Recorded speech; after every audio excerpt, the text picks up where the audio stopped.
Walang trabaho madali.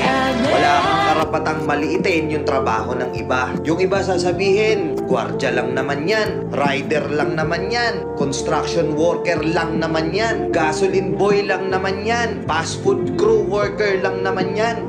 Pucha, nagkaroon lang tayo ng maganda-gandang klase ng trabaho. Akala na natin kung sino na tayong entitled sa mundong to. Pinamaliit natin yung mga taong mas mabababa yung sahod sa atin.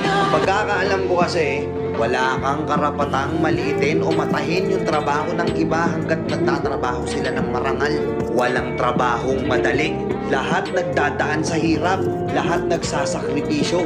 Kaya kung iniisip mong porket maganda-ganda yung trabaho mo, malaki-laki yung sinasahod mo, eh mamaliitin mo na yung mga trabaho ng mga taong nagtatrabaho na mas maliit yung sahod sa'yo.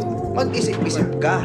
Baka bawiin sa'yo yan. Baka biglang bumaliktad yung mundo at sila naman yung kumakat. Kahit anong trabaho mo, magpakumbaba ka pa rin. Bilog ang mundo, hindi palagi nasa taas ka. Kaya hanggat maaari sa lahat ng oras, magpakumbaba ka.